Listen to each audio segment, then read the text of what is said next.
baseball. Like you said, a lot of width.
Undefeated the last outing up the line, as Rich Francis likes to say.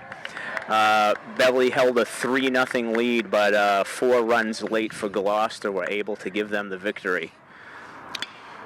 That ball was hit by the number 2 batter there, Jacob Crocker. Wynn catches that. Al, I noticed before that ball was even hit, the first baseman was playing in, which I was a little surprised. This early in the game, I was surprised he wasn't playing back deep. Just play for the outs. It's early. It's only the first inning, because that makes that hole a lot bigger on the right side. So Peavy jumps up 1-0. 1-0. First two guys are aboard. Jaden Cunningham, the center fielder, has steps to the plate. Haley throws over to Connor Conley, the Beverly first baseman. Peabody comes into today's contest 4-2. And Beverly's what? 3-3. 3, I believe, right? 3-3. That's correct. What was the final of the Gloucester game, Al? I know they lost. I heard it was a pretty good game. 4-3, I believe. 4-3? Yep. So a tough one. Tough loss. But this is my first look at the Panthers, Al. From what I understand, they've been getting some pretty good pitching. But yeah, sorry about that, Tom. A little technical difficulty there. Can you hear me, Al? I cannot. I was just asking Michelle if she could fix that for us. Oh, okay. Their runners going. Pitch is high and tight inside. Good jump. Nice throw to make that close. By Fisher. Teddy Fisher's only a sophomore. He's a great athlete. Played varsity football and started this past fall. And that was a lightning quick release, Tom. That pitch was up and into his glove side. Yeah, and very impressed with his release. And Jacob Crocker had quite a good jump there. He made that close. That was a nice throw. Teddy's grandparents, John and Ellie, very good friends with me and my wife, Gail. So hello to John and Ellie out there probably watching in. Braden takes a little something off there and is able to get a swing and a miss. 1 ball, 1 strike, I believe.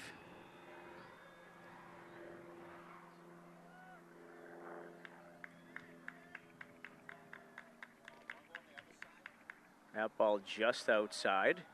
Now, Al, one thing I know since I've been here coaching is we never played with the fence here. It was always wide open. You had to hit it a mile for an inside the park home run. So yeah.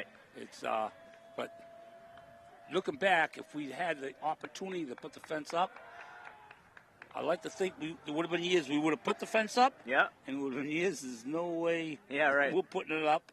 It depends on what kind of hitters we had. Right. Back when Dougie Zenihan Jr. played with Chris Peters and McGrath and Bryson, Dave Cavalier, that crew, they could drive it. Definitely would have had the fence up. That ball is inside to the Peabody center fielder. All right, got to get it out. 3-1 count here. Beverly looking to limit the damage here early. Always tough to start out with a crooked number. Another swing and a miss on something down there. Good to see Danny Pierce back playing, Al. I know he missed just about the whole basketball season with that. That toe injury, right? Yeah. Toe turf. Ooh. There's another throw. That's going to be a close one. Yeah. But Crocker gets in there. Good move there. Nice timing play. We got a second there, Al. Second.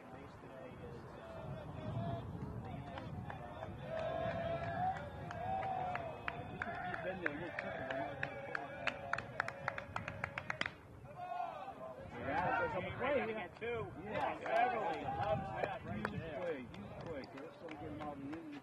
Not out of the inning, but going to empty the bases. Clear the bases, takes that running out of scoring position. Yeah, they can hold only for one run. Down 1-0. Jacob's brother.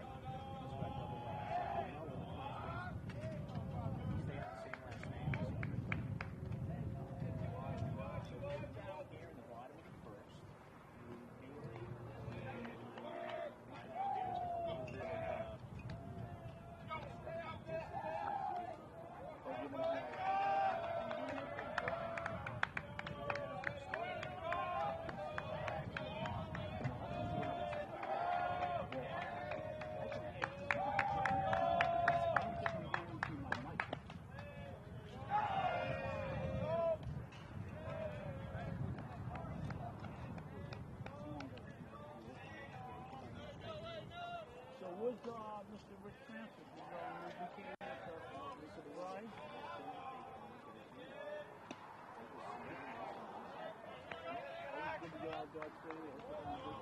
North Carolina?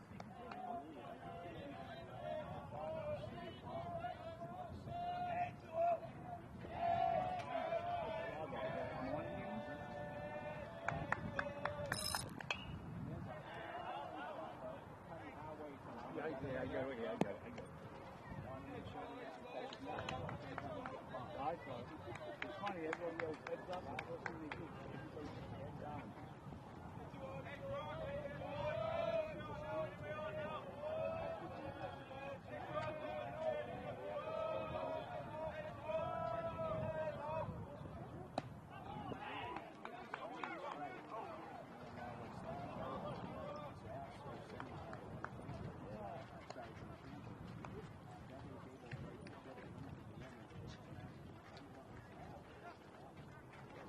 Could have been a lot worse now. We got on here just about time the first pitch, so this might take the first one. Going into the field right now.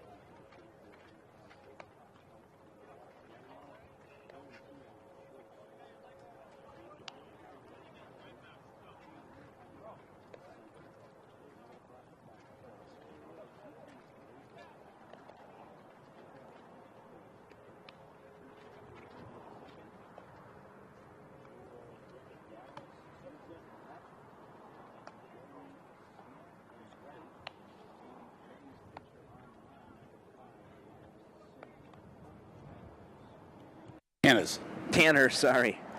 How to have it. Especially since I covered a lot of Woburn sports, and they're Tanners. they're orange and black, and they're Yeah, Tanners, yeah. so a little confusing They're for actually me. black and orange. We're orange and black. Okay. Newton's black and orange. I stand corrected. Okay, and the Beverly lineup coming up will be the leadoff man, the third baseman that we talked about earlier, Danny Pierce, followed by Cal McKay in right field. Colby McLean is your DH. Charlie Salerno in left. Teddy Fisher behind the plate. Jonathan Reyes at shortstop. Connor Conley at first base. Micah McManus in center field. Noah Withy in second. And Braden Haley is on the mound. Kind of lost you again, Coach. Can you hear me? Only because I was gonna say I can only hear you because you're sitting next to me, but I can't hear you through the mic. Okay. But as long as the folks as at long home as we can hear each other, we'll be fine. Okay, as I said earlier, Beverly's coming off that 4-3 defeat, where Gloucester scored 3 runs in the 6th inning to tie Beverly up, which was obviously then a 3-0 lead at the time. And then they walked it off with a 2-out RBI single in the 7th. So a tough day at the office for the Panthers. Graham Gavin struck out 11 batters in 5 1/3 innings. Wow, nice job. But unfortunately, the bullpen was not able to get us over the finish line. So Peabody is actually coming off a 9-1 defeat versus Melrose, which snapped their 4-game winning streak. Okay. So Pierce steps in. Sylvia looks in for the sign. He winds and fires. Ball one. Looks like it's probably low. Pierce had a great year last year as a sophomore, if I recall, Al. He did a good job getting on base. A lot of stolen bases. Very good leadoff batter. Yeah, patient up there. As those around the campus here know and follow Beverly High School sports, Danny's a true 3-sport athlete. Yep, starting quarterback. Kind of throwback. He is not one of those guys who's on the club circuit playing one sport all year round.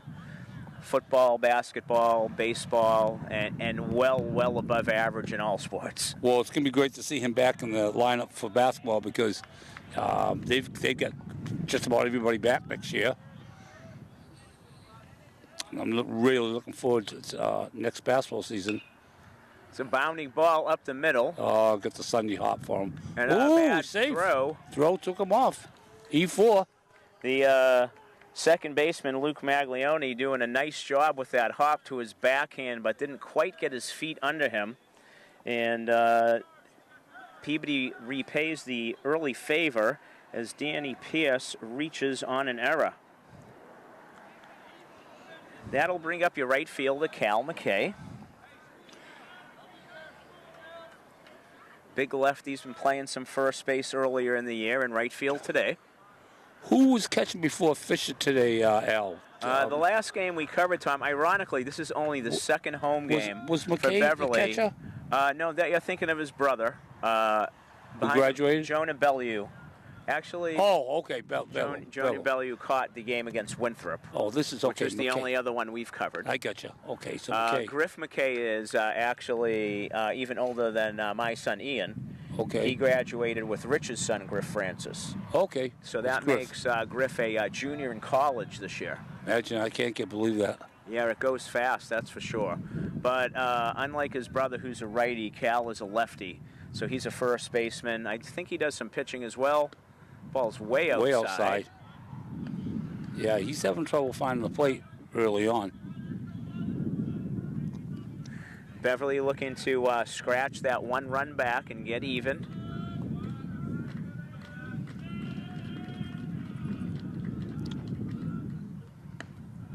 There's a fastball up high, maybe a little bit out of the zone, gets Cal to chase.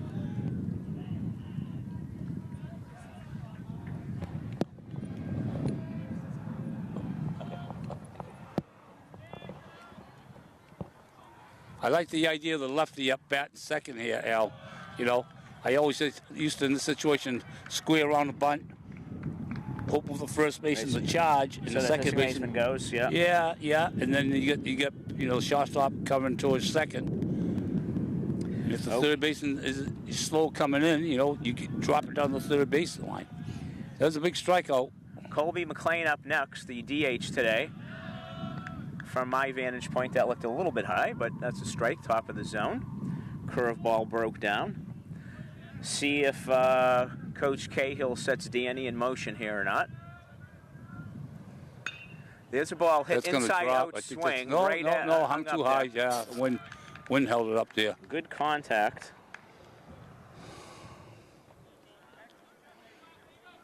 Not too sure how this catcher's arm is, but I wonder if Pierce might want to challenge him here. Yeah, I looked at him at warm-ups. It looks like he has a pretty decent throw. Got a really good hitter coming up here, Charlie. Charles Salerno, the left fielder, steps into the box. I saw somewhere it was either his birthday today or yesterday. If it was yesterday, happy belated birthday, Charlie. When you're watching this, if it is today, have a day, brother. Charlie, coming off a 2 RBI performance up in Gloucester, would like to extend the inning here. Pierce gets back in. School vacation week here in Massachusetts, so not quite as much activity, but we do have a lacrosse game. There's an inside-out swing that has a chance to fall. Too high. Oh, man. Yeah. That carried. I thought that was going to dive in there. Wouldn't hold it up. So at the end of one, it's 1-0 Peabody Tanners. That's it. Max Sylvia holds the Panthers in the bottom of the first. So the Panthers are bringing the Golden Warriors from Andover, Andover on Saturday? Yeah, I'm pretty sure it's noon on Sunday. I'm not too sure how they are this year, but Andover's always been a great baseball program. I know my good friend Davey Betancourt coached there for years. Yeah, my good friend, the Rodden boys are in the house. Glenn and Pat. Glenn's a baseball guy, and his son's a lacrosse, so I'm waiting to see if Glenn stays here and his son keeps walking on. I think they're both heading for the lacrosse field. Yeah. That's the beeline.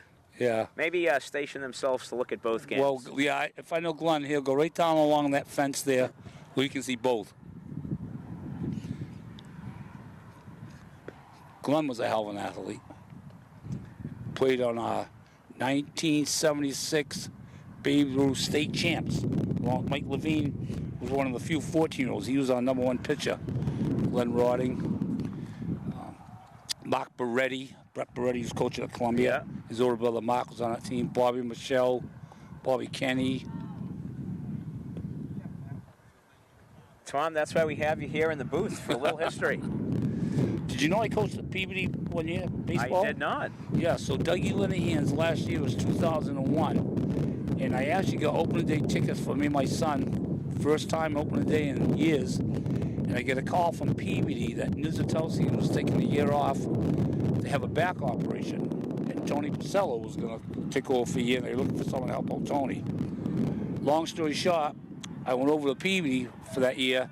And you want to talk about a city with baseball talent, and we'll get to that in between batters here. This is Ethan Waybert, the catcher, stepping into the box. Harley looks in. Fastball outside. Had a young man pitcher by the name of Jeff Allison, might ring a bell to you. Salem High School. Throwing high, Peabody. Peabody. Oh, Jeff Allison. Jeff Allison, yes. Florida Marlins. Throwing mid-90s to high 90s as a junior in high school. Heads Another up. foul ball up our way. Oh, and we have a car hit. And, Jeff was a first-round draft choice. Florida Marlins back then, and they also had a young man named Mark Shorey who ended up playing for High Point and the Cardinals. Brian Garrity was a sophomore catcher. He ended up becoming the captain, UMass Amherst. Nice curveball from Braden, catches the outside edge. And we had a young man by the name of Ryan Moore, who was a sophomore, who pitched JVs. I told Tony to bring him up a couple games. He ended up going to Maryland on a full boat and got drafted by the Seattle Mariners. Wow. 4 Division I players on the same team. This is coming towards my way. You got a coach. Oh, coach. That's ETD. E on Tommy Donovan. Had to reach a little bit, though. I was a one-hopper. I don't know, it was maybe too hot to handle. Took a tough spin off the hill. It was spinning. I don't think we've had 3 balls come that close to us in the last 3 years. Yeah, figures, right? You show up and you're a magnet. Nice curveball, nice breaking ball. Haley picks up his second strikeout of the young afternoon. And that will bring up the DH, Michael Murphy. So anyways, that particular team, we got knocked out of the tournament by Chelmsford at their place with no fence. And we must have hit about 6 bombs that would have been long gone any high school field with the fence. There was just routine outs. We ended up losing 1-0. Oh. Yeah. Sure, he's a left-hand pitcher. He was the #2 pitcher behind Allison. How far did that team go that year? Well, we won 3 or 4 games before he got knocked out by Chelmsford. The next year... Oh, was that in the tournament you got? That was state tournament. So in the state tournament. Gotcha, yes. The next year, they went to all the way up to Lowell, and they were playing the prep. And Allison made a promise there's no way they were going to lose that game. No way. He was on third base with 1 out, 2 outs, and I looked at Linehan. We went to watch the game. I'll tell you after this pitch. Nice ball, buries that, and gets his second consecutive strikeout, swinging and third in a row. Allison's stealing home. He was no way. I says, you watch. And sure enough, next pitch, here comes Allison. Larry Day was the catcher. Up and over him. Right up over him. Bang, safe. Peabody won the game. Won the state tournament? Was that the state final? No, wasn't state finals. Luke Maglione. Another ball headed out. I think that's on the infield. Yeah, Catcher's going to have a tough one. That's a nice job. Nice play by Teddy Fisher. By the sophomore. As you know, Tommy, those balls are always going to track back towards the mound. Yeah, exactly. And the way that wind was, that's a brilliant catch.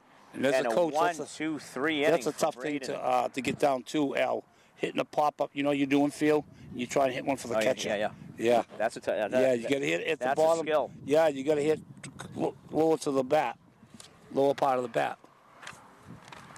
So Braden Haley gets out of the inning, the second unscathed.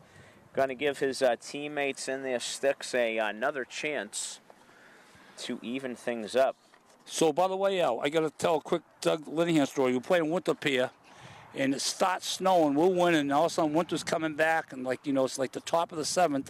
And Winter's got a couple runners on. And the snow's starting to come down. And I told Linehan, hold on. I had taken the umpires test. Never umpired a game, but just to stay up with the rules, got to know the umpires. I can't tell you how many times I kept Linehan from getting thrown out, Al. So I went out and says, hey, someone's going to get hurt. You can't see the ball. He goes, what do you mean? I says, I'll tell you what. You go out in the outfield, I told the base umpire. I'm going to have Linehan hit a pop-up. If you can see the ball, fine. I put a brand-new ball aside. Dougie comes back and goes, what's going on? I said, grab your fungo and hit the highest ball you can in the outfield. He had a rope, drove it way up, and as soon as he hit it, the umpire come running in with his hands over his head because he lost the ball. And that's the game. Barry Rosen, the one-time coach, chased the umpires out into the parking lot. But we got it called. This game was official. Okay, the ball is thrown down, and speaking of that nice catch on the pop-up by Teddy Fisher, Teddy will step up to the plate to lean off the second for the Panthers. I know he bats lefty, too. Throws right, bats left. Yeah, same with Charlie. I was surprised to see. Again, Teddy's another three-sport athlete. Football, hockey, and baseball. Hockey team made the state tournament this year, Tom? Yeah. They lost a couple of key seniors, but they got quite a group coming back. They should have a good year. All Beverly sports. I know the field hockey team's back with a lot of people. Football team, I think, is going to be much improved. Soccer team brings a lot. Both girls and boys bring a lot of talent back. Nice. I think he's done a great job. What's his name? Yeah.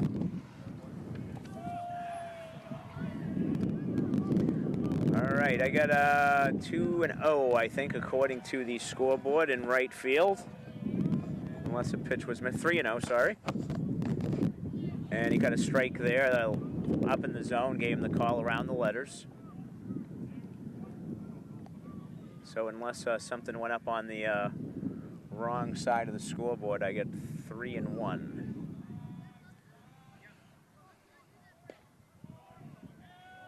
Full count. Payoff pitch is about to come. I can't hear you. Oh.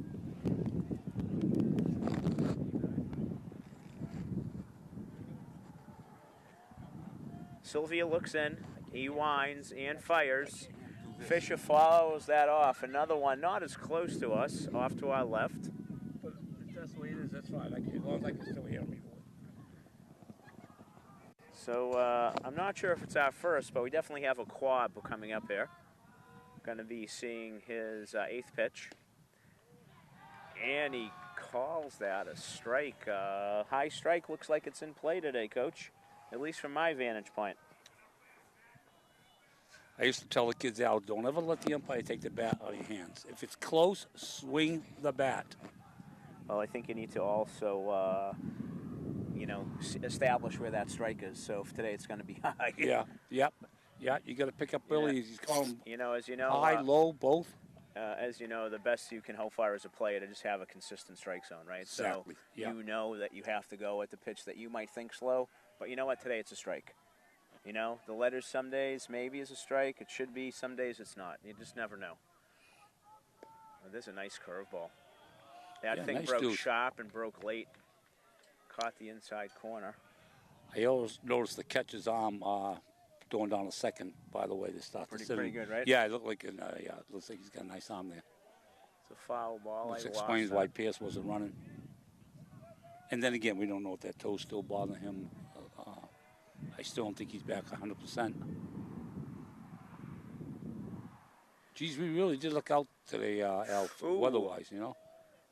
Oh, yeah, what a beautiful day. Nice stretch of weather. It's although I hear there's some rain in the forecast for Saturday, which I hope it doesn't impact the ball game against Andover.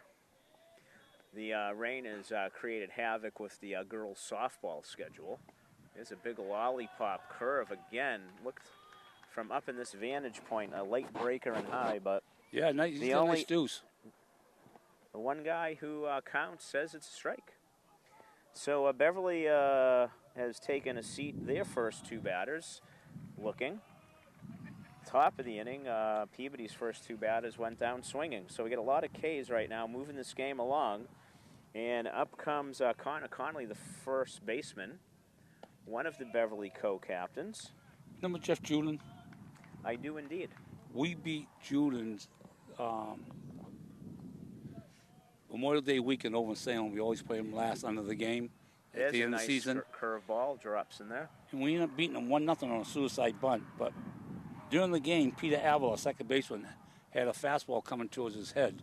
You know, Jeff was like 6'8", through 90s. And Avila went down, and I yelled out, Jesus, come on, Pete, take one for the team. And he looked at me. I just laughed and said, I'm only kidding. We still talk about that to this day. Peter Avila, second baseman, class 89. Yeah, Jeff Juden went on to pitch in, I think, one All-Star games. Houston. He was 11-0 at the break for the Montreal Expos one year. Montreal back and then, got a World Series ring with the New York Yankees. Did he really? He was in their bullpen Get one out. year, I believe. We'll I have can't remember we'll that. have to look that up. Yeah, I'm not sure okay. how many appearances he had, but All right.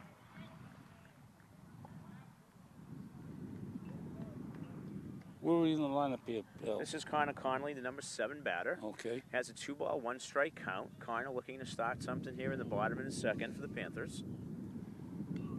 It's an inside-out swing and net. Another ball. We have an active backstop Isn't that here. funny, huh? We have a car hit. Valdez to this net not to be up.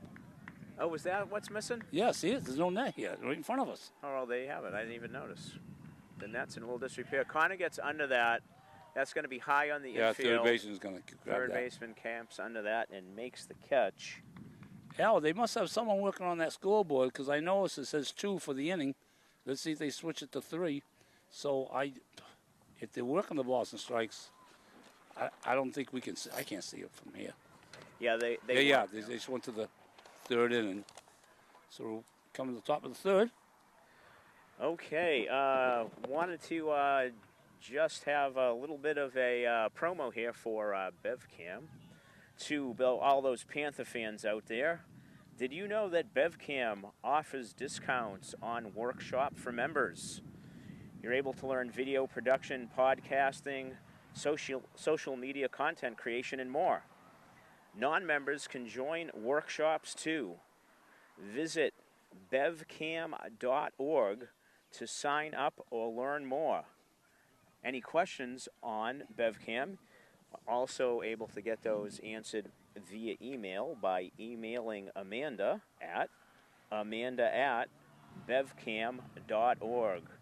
So just want to give that plug there for BevCam as we right now, Coach Tom Donovan and I, are broadcasting this game on the BevCam Sports Network, a true community resource here in the city of Beverly, Massachusetts. So please support them any way you can. Also, we might want to mention, they started the Doug Linehan Memorial Golf Tournament 2 years ago. This will be the year number 3. And I know this year is June The 2nd. 2nd, right? Yes. Shotgun start at 10 a.m. You Yes. jumped me on my between-inning announcements. In fact, I've worked it the last 2 years with your wife, Lorinda, the 15th hole. Oh, that's right. And, yeah, we've done very well working together, getting people to, get a raffle ticket. Jordalis Sosa, the left fielder, leads off for the Tanners. And there's a ball outside. Yes, I think my wife might have been working the golf tournament with you on her birthday. I think. Well, she kept a good secret. Year. I don't remember that. Her birthday? There's a swing and a miss. Well, I'm going to be in Chicago that weekend, and we were planning on coming back that Monday, which means I'll miss the tournament. But now we're working on coming back Sunday, so hopefully we can work that out, and I can work it the next day. It's always for good cause, good time. Yeah, I believe Jesse Blank is heading up the organization of the golfers and sponsors. I don't want to say his email off the top of my head. I'll pull out the information and let everybody know how they can get more information about the golf tournament. And who was that you mentioned now? Jesse Blank, Will Blank's dad, is chairing that organization. The first year it was run J.R. Mastriani. Yes. And I had the pleasure of being on that committee that got that going.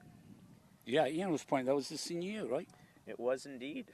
Oh, that's up a little high. They've had great turnouts both years, Al. Yeah, it's a fun day, and I think they sold out last year, very close to it. I think they sold out both years. Okay, umpire is looking out at the pitcher. I'm not quite sure. We got a question from the Peabody first base coach, I think. About where his foot is maybe on the rubber? I don't know. Little gamesmanship, perhaps, to give Braden something to think about? Hmm. I don't think he was warning him about the high strike. I think he just lost. Ball just didn't break.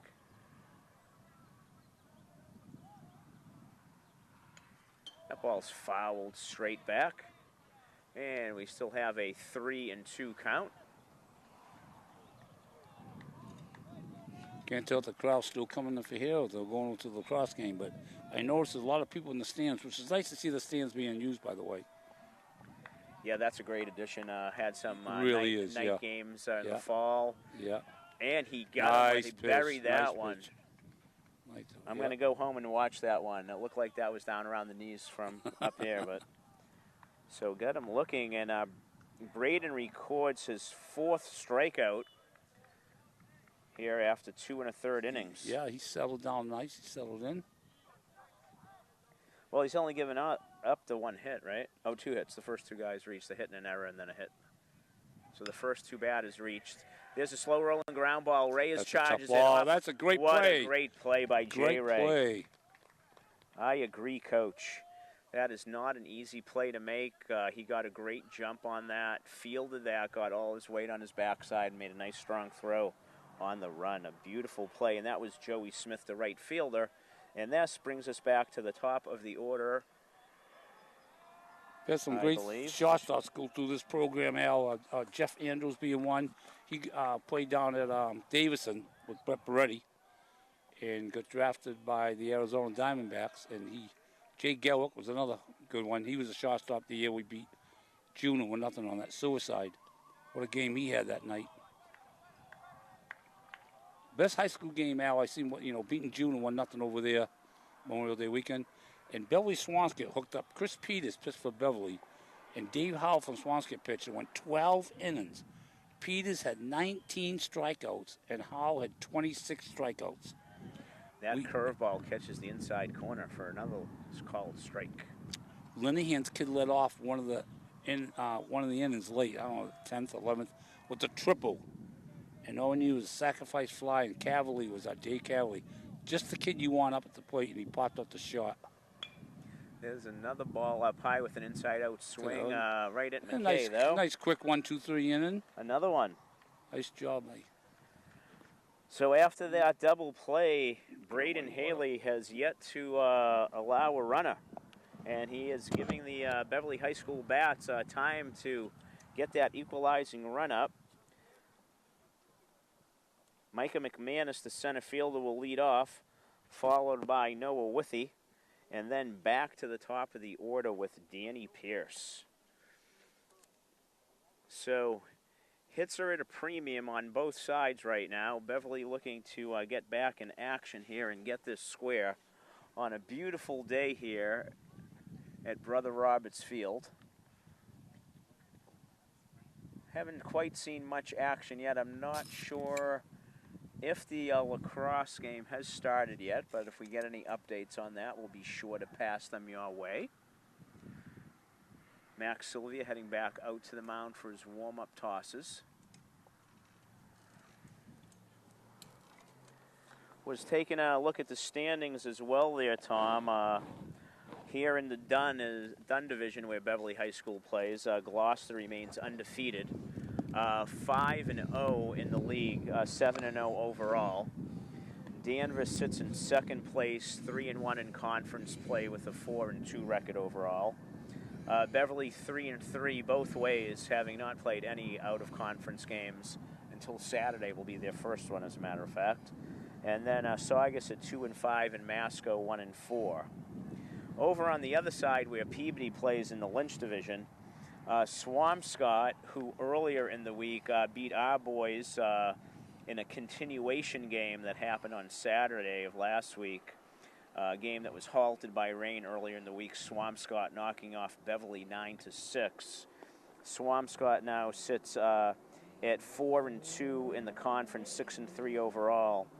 And I guess Peabody is technically in second at 2-1 because they have one less loss than Marblehead, who's at 3-2, but they also have one less win due to the game differential. So Swampscott, Peabody, Marblehead, and then Salem at 2-4, and Winthrop, who the Panthers beat in their opener at 1-4.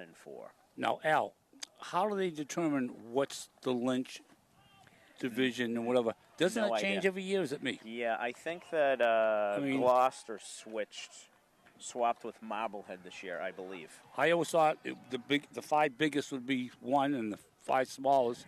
Micah McManus hits a ball the other way, fielded in the shortstop. Hall turns. That's you beat it. Great. You got to go. You got to go hit. Oh, 1,000%. Yep, definitely a hit. That was one hell of a throw from the hole from Jariel. Tip of the hat to that. Who's the shortstop there? Jariel Tolentino, the leadoff batter. Well, I'll tell you, tip of the hat. That was a tremendous play.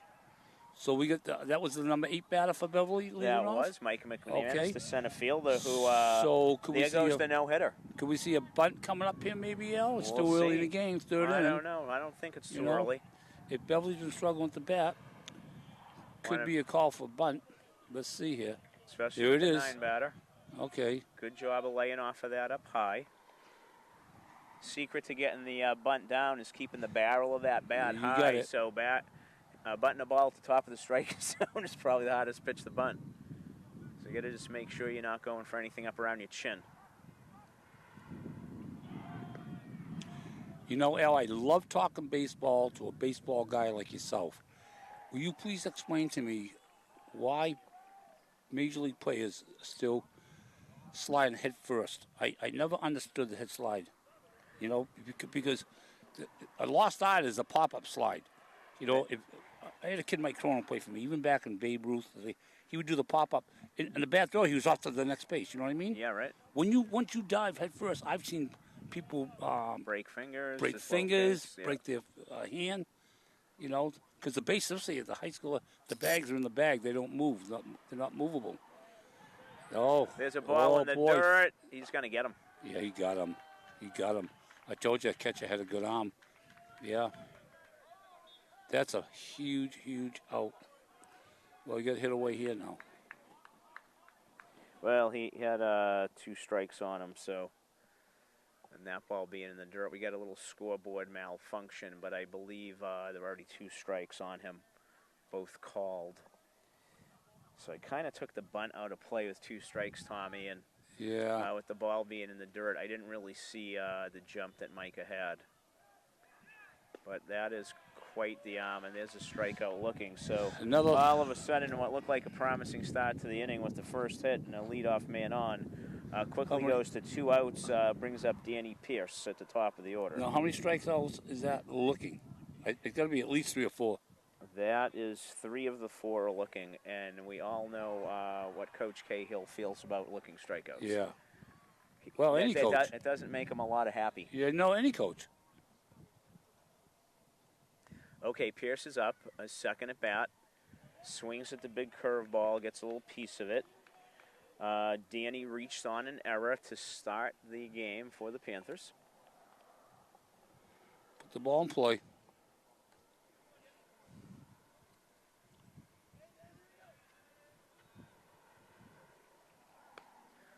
That ball's going to be wide. 1-1.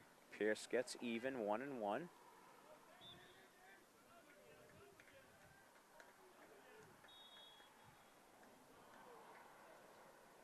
Sylvia looks in. There's a tapper to shortstop. Tolentino. Yeah, he's solid. Solid guy over there. He's solid. He's solid. And Pierce will go out 6-3. So we've played 3. It's moving right along now. 3 full. The visiting Tanners maintain their 1-0 lead. They're going to be bringing up their 2, 3, and 4 guys, Tommy, Crocker, Cunningham, and Crocker. I can't believe I'm sitting here in the T-shirt still. Yeah, I hope you brought some sleeves. I did. I've got a jacket and a winter jacket and a hat and gloves. Always prepared. If I don't need it, I don't need it.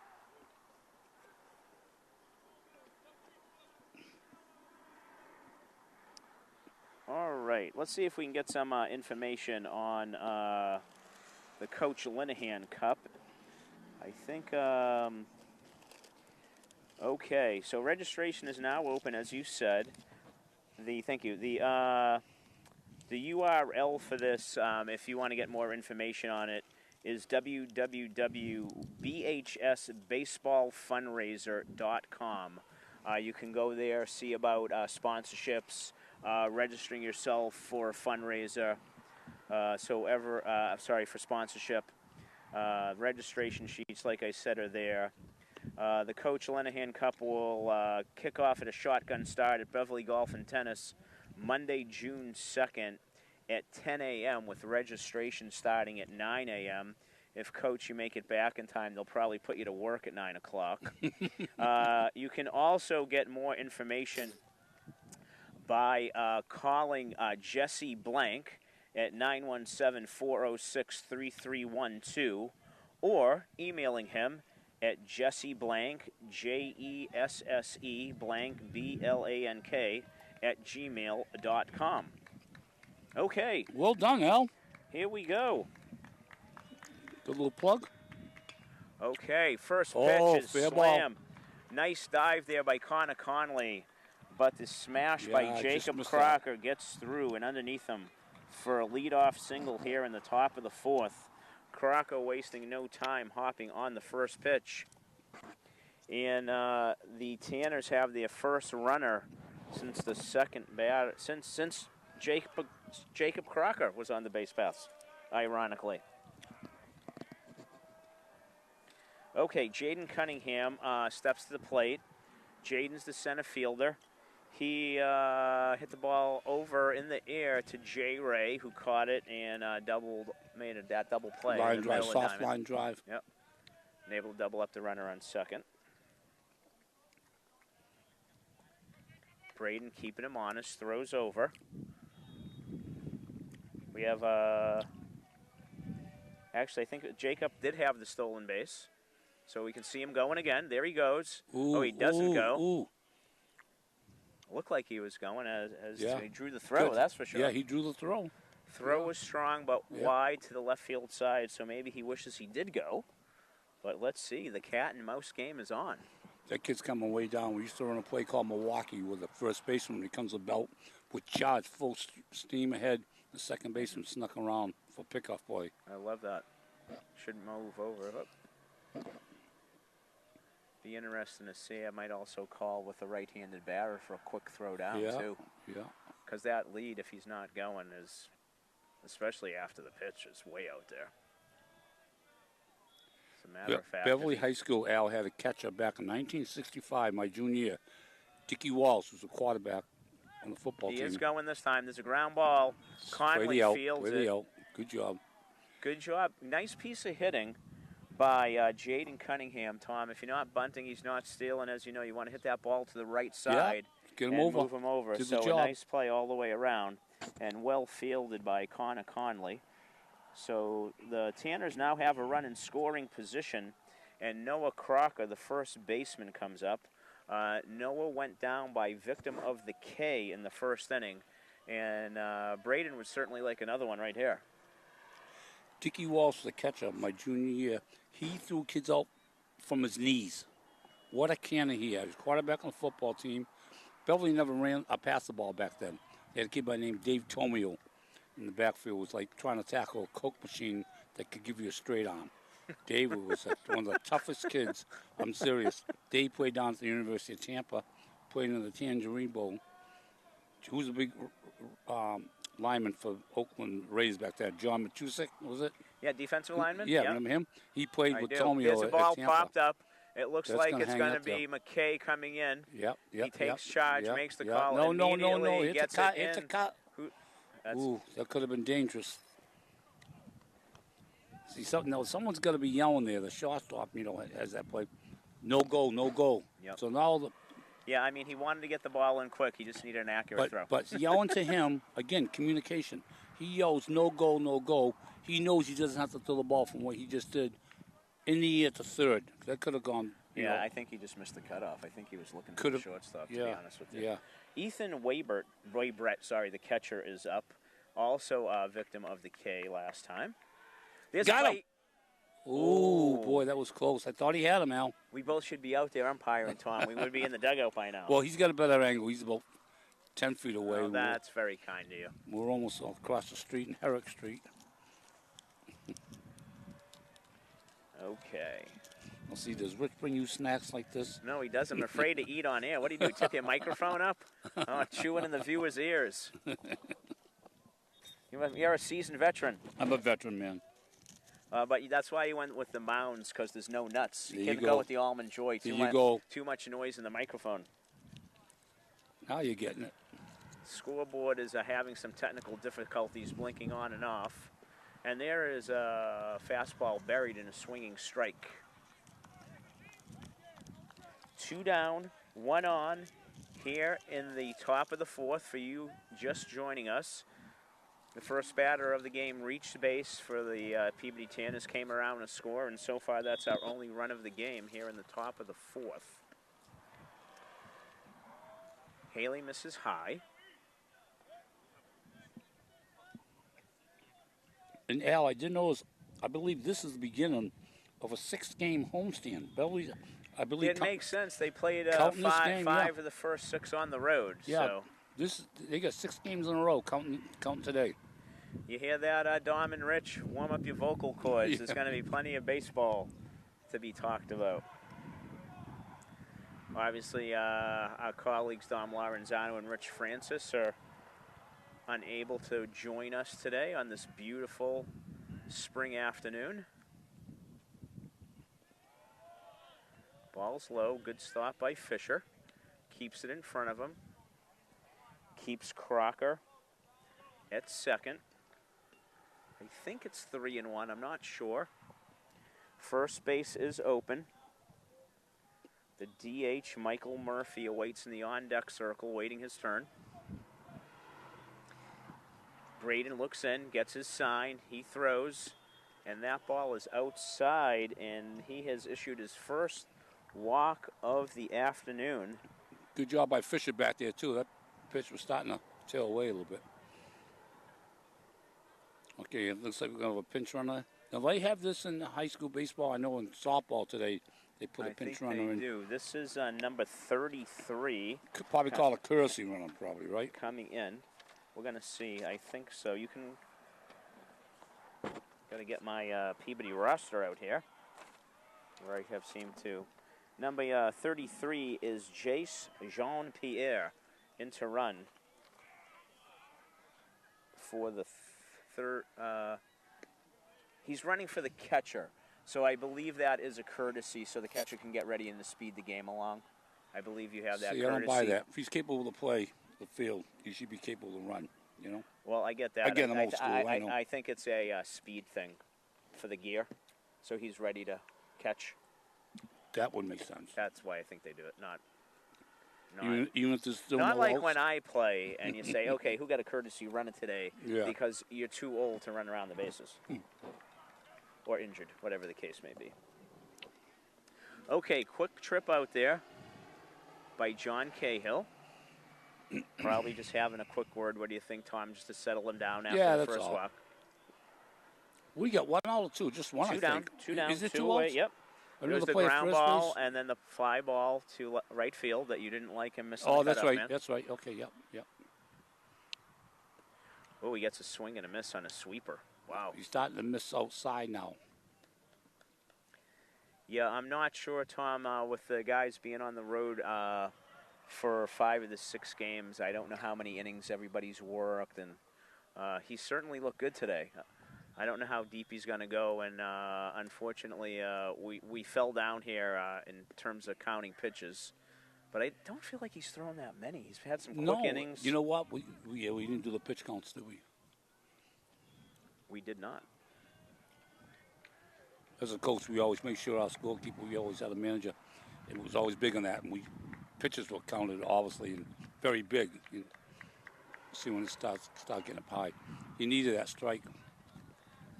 All right, he definitely has 2 strikes on him. Scoreboard blinks. It says hello by blinking. Doesn't give us any info right now.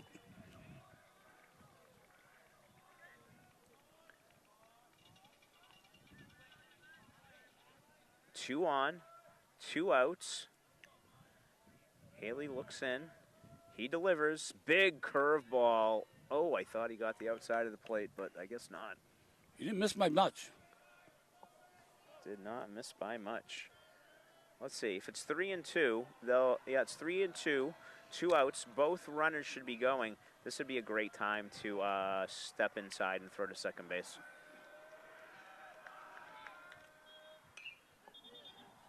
Again, ball up, coming up Fisher here. coming to the backstop. Oh, geez, he had a shot at that, I think. Right up against That was the backstop. that was a tough. That would have been a big out. I'll tell you, this first baseman might want to think about holding him on. He's getting way too big a jump.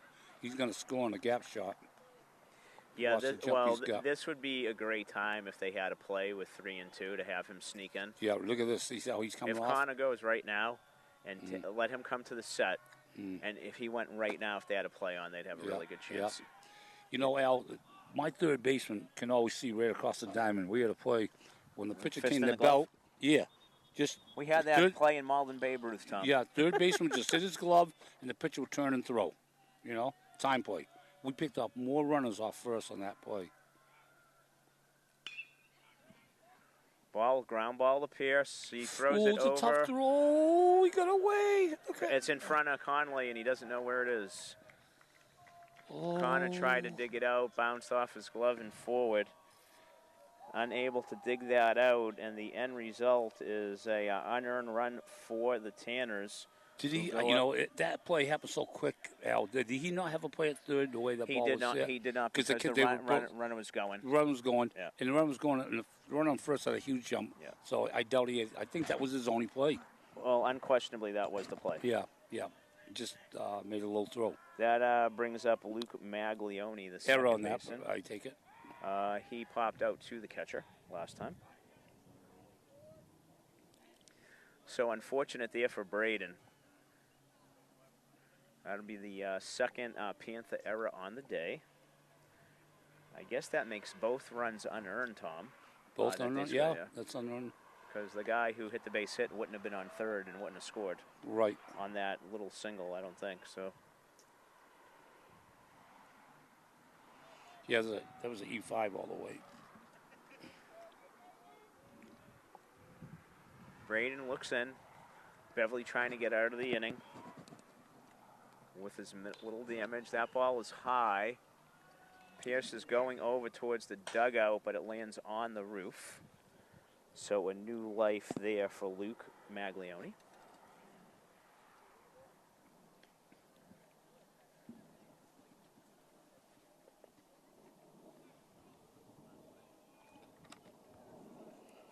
So Rich back for Saturday to do that game with you, Will? Oh, I take it? I think he might be driving back right now. I got to touch base. I think Dom and Rich are Oh, he's got him. He's got him. Oh, Oh, no. Had him dead. And he stepped off and didn't block. He did everything No, right. did everything right? No, it's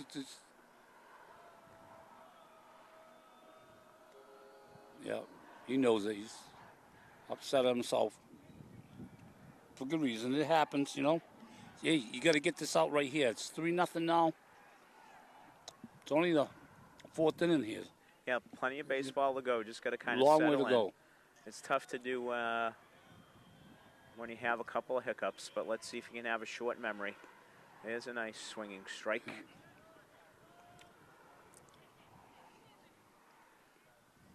Did not plan to Saturday. Today's only Wednesday. My guess this could be his last inning. Well, I believe the only person not eligible to pitch today is Graham Gavin. Okay. He's not eligible to pitch? No, because he just pitched yesterday. Oh, he pitched against yeah. Gloucester. Monday. Monday, sorry. Today's Wednesday, sorry, my bad. Yeah. So he's the only guy because he went 5 1/3. Yeah, so he'll go Saturday. Yeah, unless we'll have to see what's going on in the league schedule. That being a non-league game, some decision making. Yeah. Here goes the runners going here. Got him. And he got him on a curveball swinging to end the inning. But Peabody has done some damage in the way of 2 unearned runs to make the score 3-0 heading into the bottom of the 4th. So Beverly's going to have some work to do with the sticks.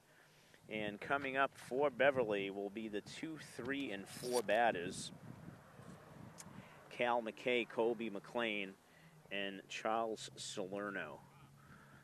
So Braden throwing a good game, has not surrendered an earned run. But the Panthers' defense needs some help through the offense. So can't win baseball games without scoring runs. So the Panthers need to get on the board here and see if they can get their sticks going and find a way to solve Max Sylvia here at Beverly High School.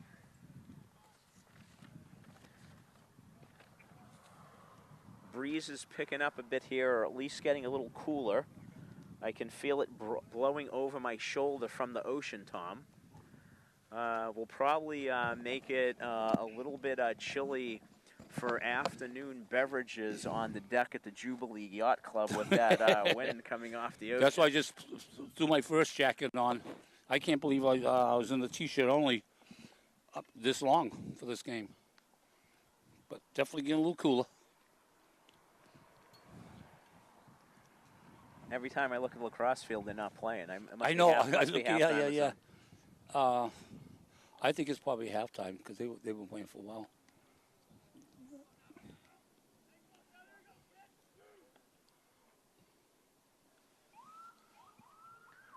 So I see the Little League is actually having a parade. I don't know if they had it already or they got a parade coming up. They're going to march from the Centerville Elementary School to Harry Ball.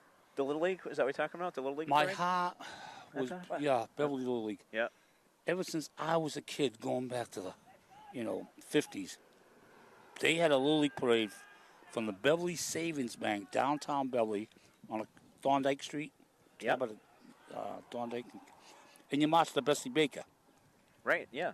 The high school band led the way. In fact, even the drum and bugle corps, St. Mary's Cardinals, I think, even played back then. I think they got hit. No, and inside. it was just tradition. I think that actually my oldest son marched in that parade because I was remember being at Bessie Baker and Bill Coughlin. Oh, right? Yeah, I know. Threw out the first pitch. Oh, wow. He was the ward counselor then? Yeah, Alderman, I think they called him back then. Yeah. His son Mitch played basketball for me junior high school back then. Wasn't a middle school. Junior high was grades 7, 8, 9 back then. And Mitch's son played baseball for me. Oh, really? On the Astros in Malden, Wow. and Beverly Bay Ruth. Yeah. Oh, no kidding. Interesting. Kyle Coughlin. You're talking Oh, about no, this is a different family. different family? Yeah, yeah. That's Mitch, too. Yeah, Mitch okay. is the No, dad. no, this is a different Mitch. Okay. This kid played back with Peter Wynn back around 79, 80. Okay, something's going on here. We got an umpiring conference. Not quite sure what's happening. Oh, where they did call that a hit by pitch. So he's probably questioning that. Probably asking. So that was. Okay. I thought that it might have got a piece of him. And we see Cal there on first base. Beverly, for the third time in 4 innings, has put the leadoff runner on. And hopefully now they're going to do something with it. Got to get something going here now. We get the number 3 batter here? This is, yes, the DH, Colby McLean, steps up. Smashes one in the 5-6 hole. Okay. Out of the reach of Tolentino. Get the start you wanted. First and second, you get your number 4, 5, and 6 coming up. So Beverly got to put the rally caps on, and that's a good start. Tolentino with a great bid on that, but that ball was never going to be caught with the way that came off the bat.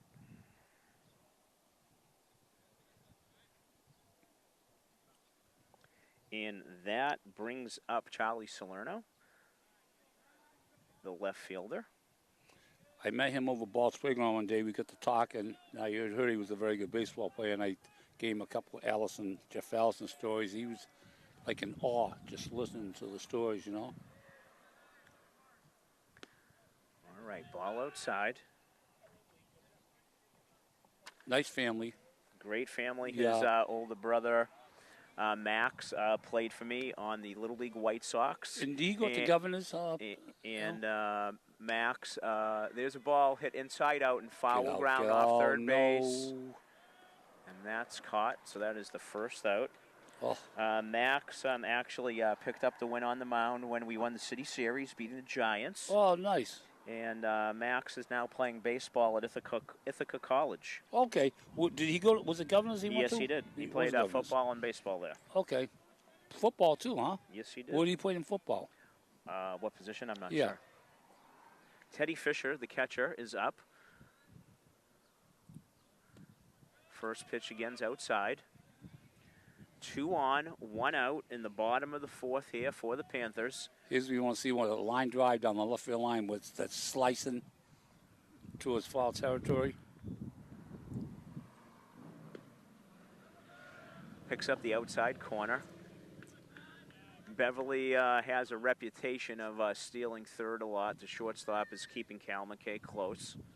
Although it wouldn't be the optimal time here given the score and there being a left-handed batter up. Unless nothing you get to throw around. We had some runners who they had the green light all the time. They knew when they could jump, you know. Some athletes they just know that ball's inside. I think that huge pass ball gets by them, and they have now force play and double play are off. Base hit puts them right back in it. Score in position. Yeah, base hit puts them right back in it.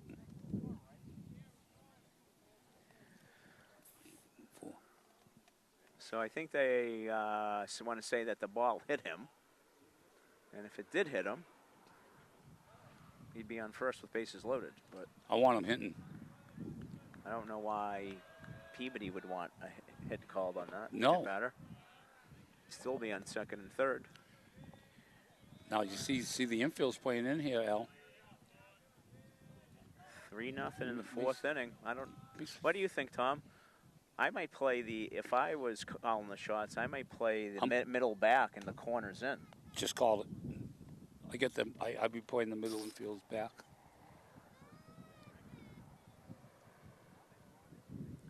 Yeah, you don't want a sharp ground ball to get through the middle and keep the inning going. Well, right? you make the hitter the 5-0 hitter when you bring the infield in. But sometimes it's reaching for it, you know. Yeah, I know one thing. This shortstop is a nice little ball player. I know one thing.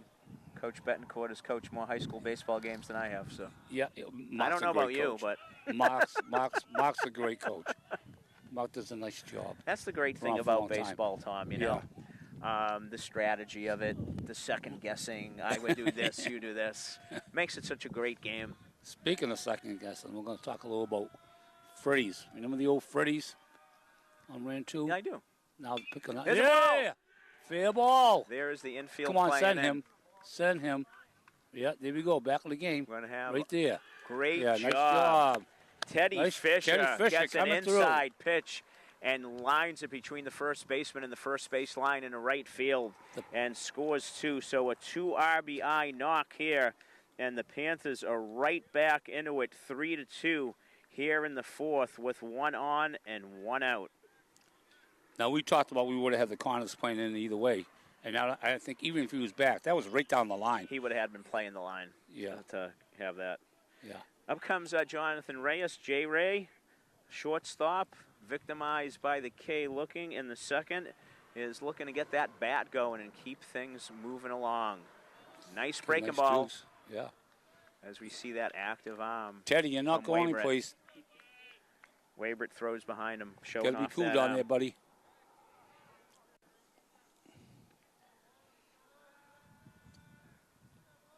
Sylvia looks in, comes to the set, and throws.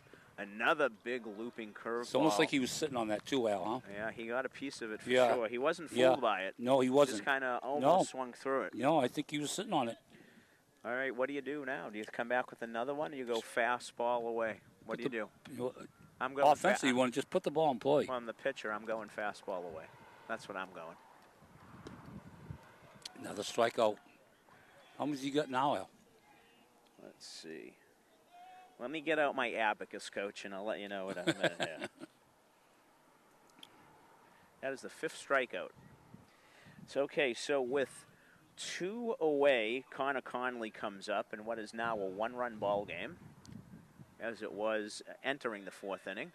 Beverly answering with 2 in their half. There's a ball inside out, swinging to right center field gap. Come on. That's going to find the gap, and it's going to roll you a little bit. Him. Yeah. It's going to have to go. He's going to have to go though. Yep. Here comes He's the throw. Get there. Get down. Oh, he called him out. Oh. Oh no. Cahill's right over him. 2 good throws. Conley made it into second. Ask for help. I asked for help there. Tough call. We're going to have to go home and rewind that tonight. Hopefully the center field camera had a good shot. Yeah. So that's a double for Connor Conley. I'm and 9-6-2. Teddy Fisher is thrown out at the plate. I'm not even sure if you can even ask for help in that play, but I would at least try to ask for help, hoping the base umpire had a better angle and saw that the kid on the catcher on the sweep missed it, But either way, it was actually a play at second base because it wasn't exactly a cutoff, Tom.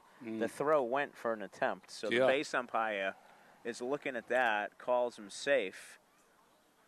And then I believe the shortstop, Tolentino, then turned and fired.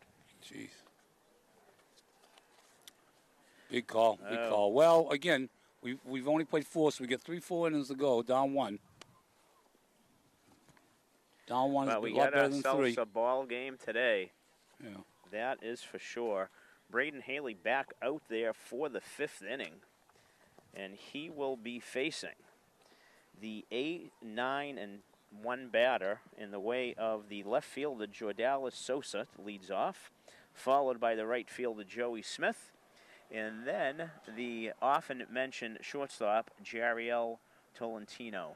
By the way, where was your courtesy runner for Fisher? There's only That's what they're waiting for him now. Right? That's true. Was there 1 out or 2? There was 2 1 outs. Out when he got on, but there was a second out. That's no, he was up with 2 outs. No, his hit was with 1 out. Was and then the second out was the strikeout. What's the score? What's the score? 6-4 who? Beverly's up 6-4? Second half? Okay, Tom, good sleuthing. What do you got for us on the lacrosse game? 6-4 Beverly at halftime. I think the second half, they said. Second half. 6-4 Beverly. I believe that's Peabody they're playing. Yeah, so we just talked about the courtesy runner, so I'm surprised there that, Yeah, I'm with you. Yeah. Unless and not the just only that. the only other thing is that and this it's an option A, and maybe there isn't anybody on the bench who's faster than him. We don't know that. No, I'm going to get to that point now. This is not a knock to Teddy, but he's not the fastest on the team, I'm sure. And Nice curveball in for a I strike. would think there would be someone, an outfielder or someone on that bench a little faster, and that could have been a key play with the pin if there was. And because he was just barely out the plate, even then I thought he beat the throw. There's a pop-up down the left field side. Pierce over to the fence. Yeah, it's out of play. But that is going to land on the track and make its way over towards the lacrosse field. So Haley quickly up 0-2 on Sosa. Gets his sign and sets. Great. I thought that was a really good 0-2 pitch, Tom. Something that broke away at the end. Good plate discipline by Sosa. Didn't chase.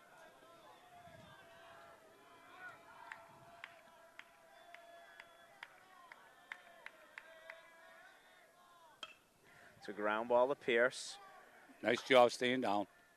Nice job. Good throw, right on the money. It's a way to bounce back Danny Pierce. Okay. This will bring up Joey Smith, the right fielder. Joey grounded out 6-3. Soft ground ball is shortstop that J. Ray made a nice play in charging it, throwing off his back foot. This would be a great time for a hold here after coming back and getting a couple runs. Nice deuce, nice deuce. Yes. Started both batters off with curves this inning.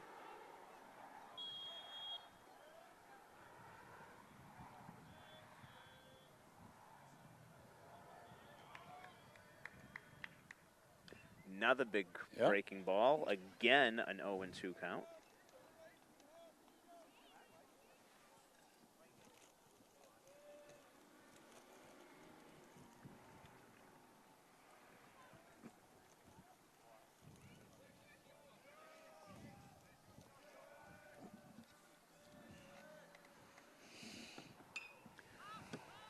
That ball could be some trouble. That's trouble. Boy, he just stuck his bat out there, got under it, put it in play, and really put it in a pretty much impossible place for anybody to reach. And that was, I think, 0-2 count, I believe, as well. Yeah, no man's land, as they say. That would be one of them on the baseball diamond. Peabody has worked their way back to the top of the order. Jariel Tolentino, the shortstop, single to lead off the game and eventually came down and scored a run. And then flew out to Cal McKay in right field. John Cahill looks like he is taking the ball. Really solid performance by Braden Haley. Nice job. Excellent job. Nice job, Braden. Nice job. No earned runs, struck out, I think, 5. Let me just tally that up. 1, 2, 3, Did a great job. Great job. 5 strikeouts. Walked just 1 batter. Gave up 4 hits. And he will leave the game with 1 runner still his responsibility. And let's see if we can ascertain who is in relief for him. I'm going to need a number on this one.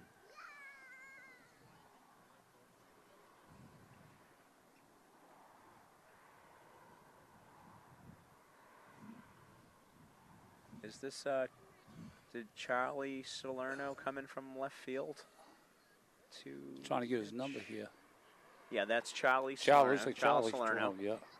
Has come in from left field, and we will see who's going to head out there.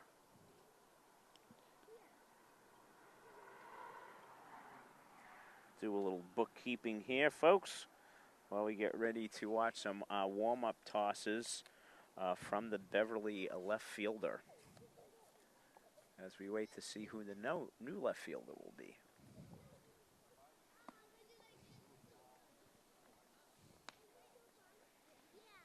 Okay, as we've said, this being Beverly's only their second home game, we haven't had much in the way of being able to give you a scouting report on the pitching. I think that looks like Teddy Fisher is no longer catching and is heading to left field. And so I am going to guess that's Jonah Bellew behind the dish Okay. right now. That is my guess. A little hard to see with the windscreen. And here she comes, Mrs. Team Mom, Ann Gavin. And we deserve that picture because we plugged the golf tournament without anybody. Yes, we did. Without anybody telling us to. So. You guys are so Where's he going next year? What? Where's he going next year? Bentley. Oh, Beverly. He is going to Bentley. Okay. Yep. Who's coaching there? Confirmed. Coach Hill. Coach Hill. Okay. Yep, he was the assistant for a while, and now he's the head coach. Was he looking at Tuss? Was Tuss one of the schools he looked at? A little bit. Yeah. But not really in the end. I get you. Yeah. Because I think Barry Rosen's coaching there, who used to coach. Yeah, and I met the guy that you guys all know there.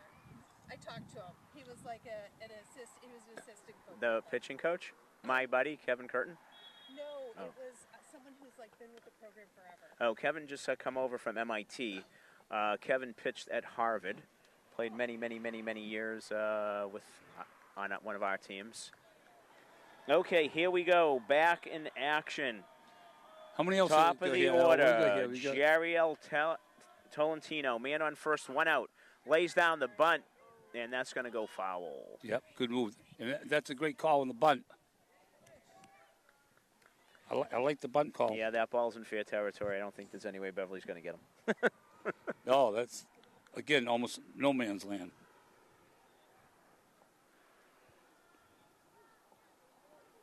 All right, so Smith is on first.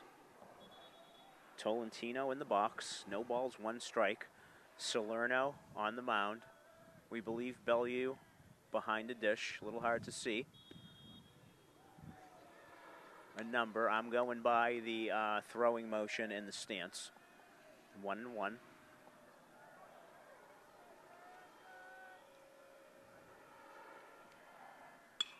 Here's a ground ball hit sharply. Oh, nice John play. Reyes down. Huge play. Oh, couldn't get it out of his Could not glove. get it out of his glove. Oh. What a play by Jonathan Reyes. He might have had a play there for us, too, if he could have got it out of Yeah, there. I think a quick transfer, they could have still able to turn that. So that goes in the books as a fielder's choice for Tolentino. Was And that Joey Charlie's Smith first is pitch? out third. Out 6-4. And that will bring up Jacob Crocker. Jacob is 2 for 2 with an RBI and a run scored. Quick throw over by Salerno to keep him honest.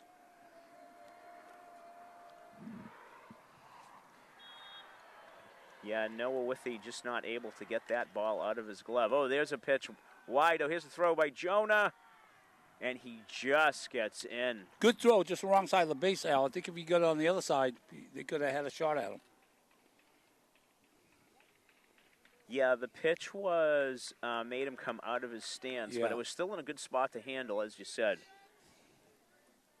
But he was kind of going away a little bit to get it. It makes it a little bit harder for the catcher to make that throw.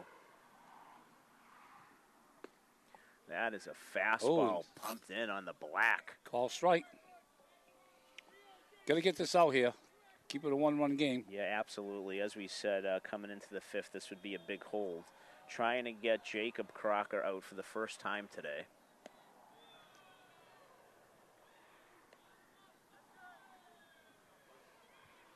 I think that makes it 2 balls and a strike. Salerno looks in, glances at the runner at second. Gives him a double look and throws.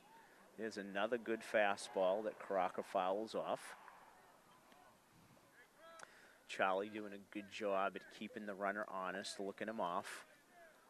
You know that with 2 outs, anything that gets through the infield, he's going to be sent. He's coming. If he can keep him a step closer, that could be meaningful.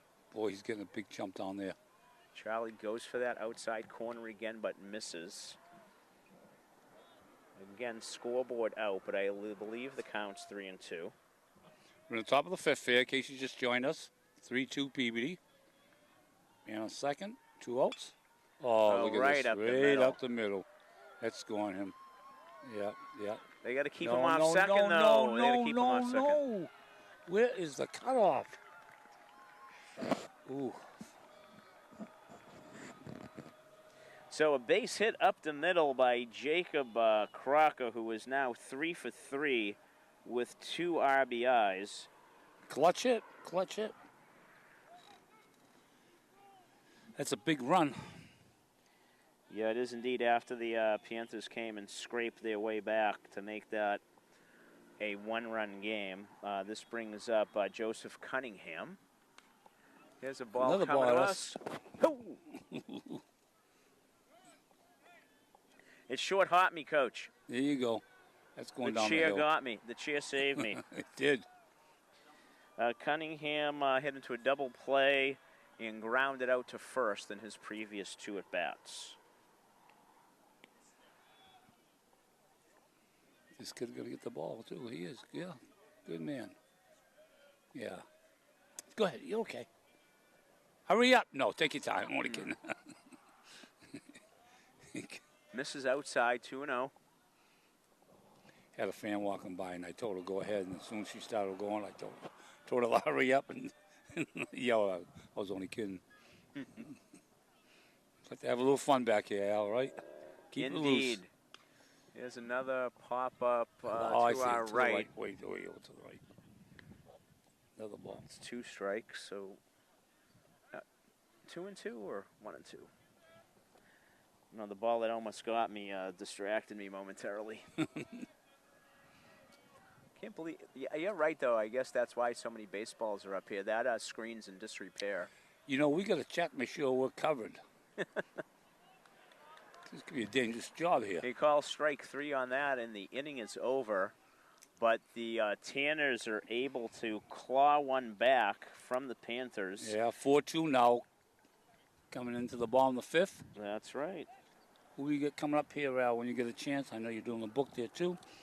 Double duty. Coming up for the Panthers will be the center fielder, Micah McManus, followed by the number 9 batter, the second baseman, Noah Withy, and then back to the top of the order for Danny Pierce as the Beverly lineup will begin their third look at Max Sylvia, who trots out there, will actually walk slowly and deliberately, out to the mound for the bottom of the 5th.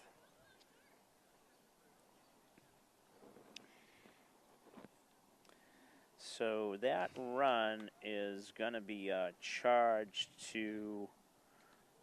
No, it's not going to be charged to Braden because that guy was out 6-4. So that run's going to go to Charlie.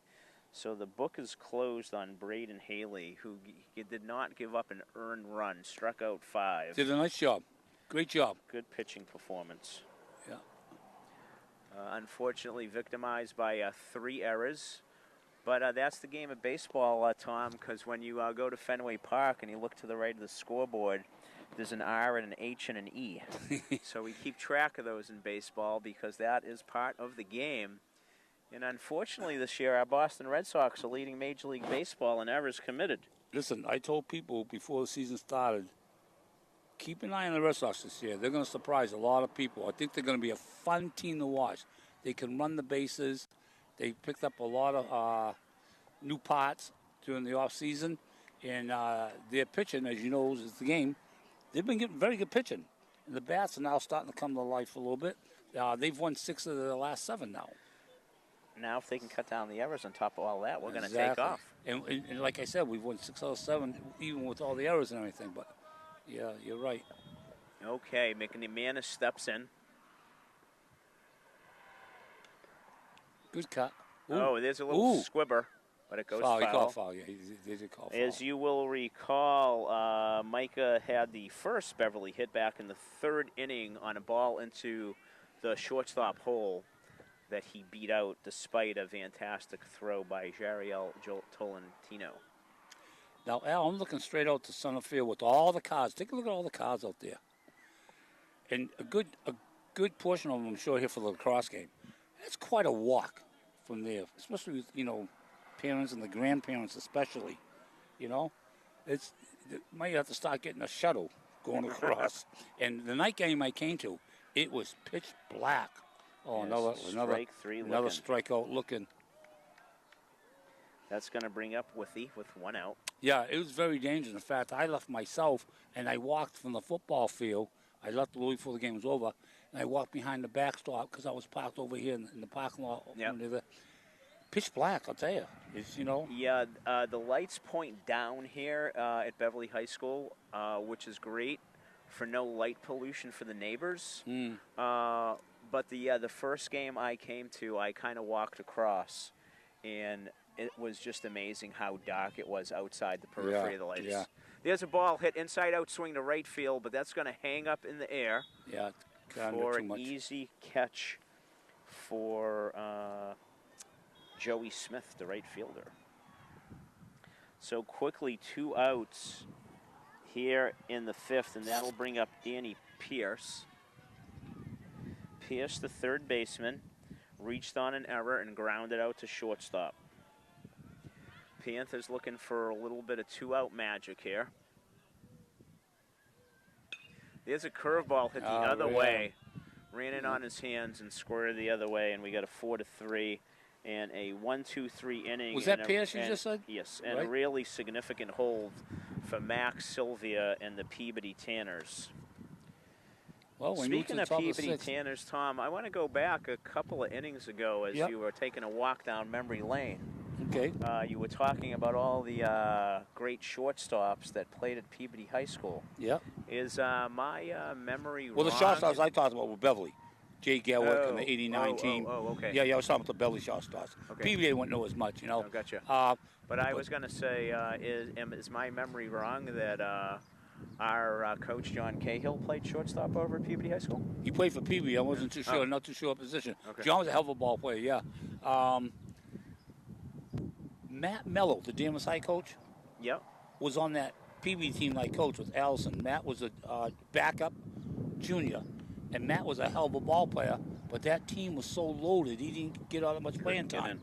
Is he still the coach? He would have started for most teams. teams. Is he still the coach at Danvers, or did he leave? He's in his at least second year, maybe third year. He's there. I don't know why. Matt Mello's coaching Damas High. Oh, okay. I thought they had a new coach this year, but I must be wrong. Okay. They left. They hired a new coach. I think it was the only one one year. Maybe two. Maybe that's the guy I was thinking of. So this is the second coach after Roger Day. Yes. Oh, okay. Got you covered. Okay. Matt's in his second or third year.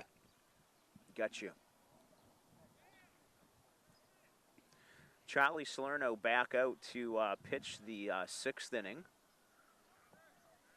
My nephew, Eric Oxford, played for Roger over there and had a great career at Danvers, and he was the MVP of the Northeast Conference senior and played for Holy Cross for 4 years. That was your nephew? My nephew, my sister's son, Eric Oxford. Threw lefty, batter lefty. Okay, stepping into the box is Noah Crocker, the first baseman. Takes a strike. Noah struck out in the first and flew out to right field in the 4th.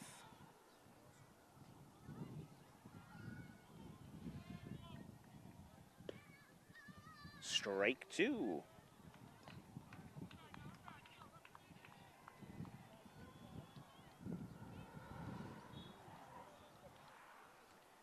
Salerno looks in, kicks, and delivers, and on 3 pitches gets a strikeout.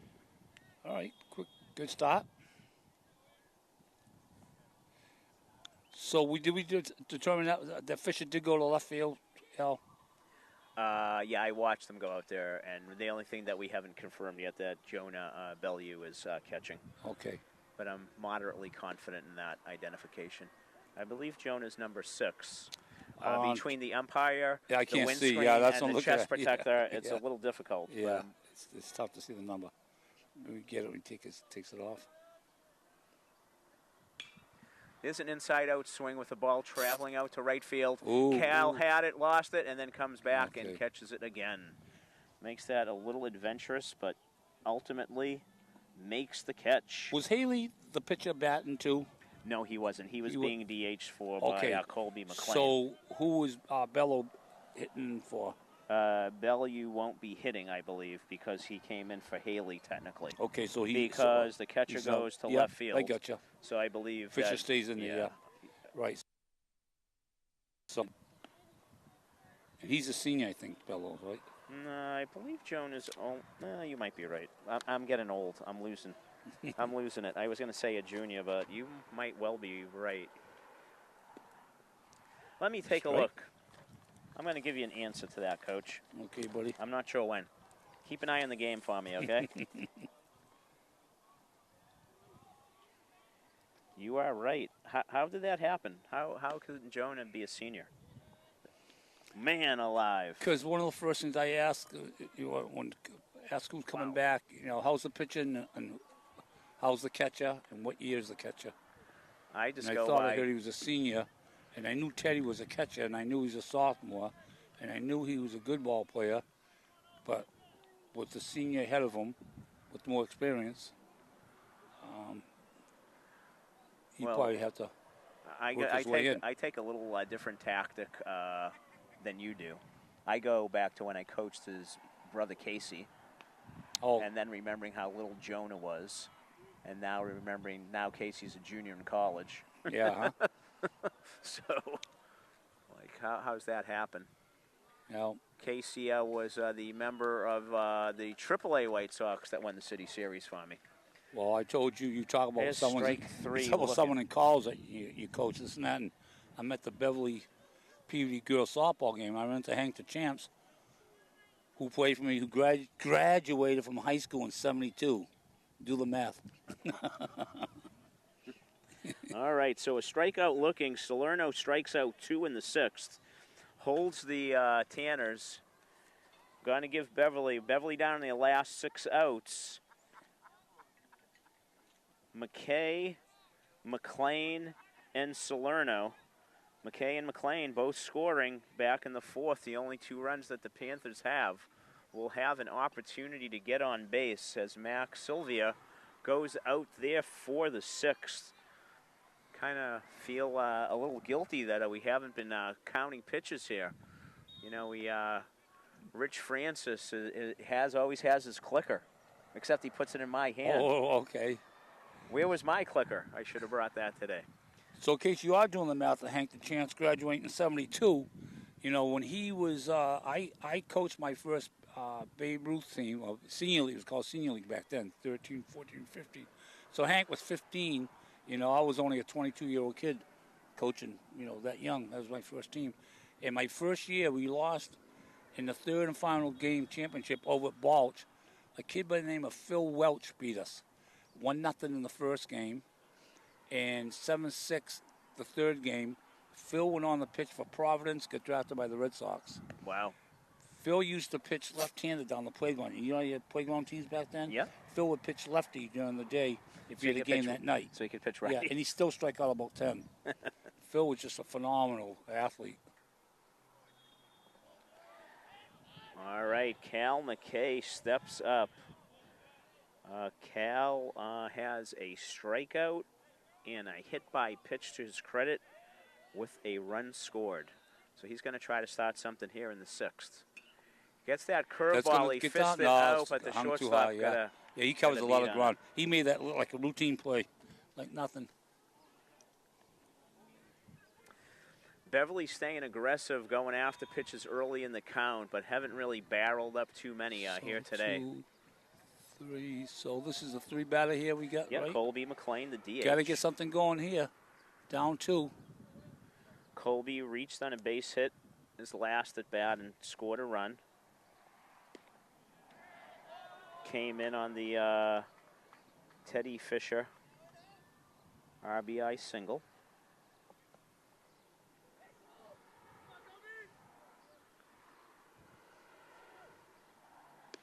Yeah, we talked at the beginning of the year, Tommy, our first broadcast, that the hitting was something that, the Panthers didn't do well this previous season. There's a ground ball that's going to go foul, and we're really keen on being able to get some offense going. As you well know, having coached for quite a while, that scoring runs makes up for a lot of defensive miscues, makes up for pitching, makes up for errors. So exactly. and it just takes the load off of everybody, right? When you have that extra margin, when you know, oh, well, that's okay, because they scored 1, we're going to score 2 the next inning. And, again, being old school, too, I grew up, if you're struggling with the bat, to play the short game. You get guys on, you bunt them over, you hit and run. You got to, change your philosophy around a little bit. But, you got to do with what you have, too, And, John Cahill's done a great job with this program. And, good guy, works hard. He puts his heart. He's a good baseball guy. So he's a great Knows baseball guy. Knows the game inside and out. Yeah. He's done a great job. Did you know that John actually coached on the professional level? Oh, I didn't know that. He was a player coach in independent ball. Okay. Yeah. Yeah, he was a hell of a ball player himself. At drop strike 3 or strike 3 in the dirt. I see Steve Lamassi's coaching the girls softball team in Peabody. And we played Peabody back when he was in high school. He was a freshman. It's a non-league game because Peabody was in the old GBL league. And Dougie says to me, how's this catcher's arm? I says, he's only a freshman. We can run it on this year. Maybe not next year, but right now he's a freshman. So take advantage of it while we can because he's going to be a good one, a real good one. And he was. He was, right, with the Sox. There's a ball lofted out to left field that didn't quite catch enough air to get over the left fielder's head. And Charlie Salerno flies out to left field for the second time today. 2, 3, 4. And the Panthers go quietly here in the 6th. Moving right along here. So the Panthers have, Max Sylvia has retired 7 in a row after giving up the 2 RBI base hit. What's Beverly got for hits, Al? Just 2 hits? Let's see. We had the infield hit from Micah. Yeah. Connor Conley did have that double, but it ended up in Teddy being thrown out for 2. Yeah. Teddy's hits 3. Colby McLean 4. 4 hits today. And what's Peabody got? And Beverly had 3 of those 4 hits in 1 inning, by the way. Oh wow. Yeah. They don't have a lot more, do they? Let's see.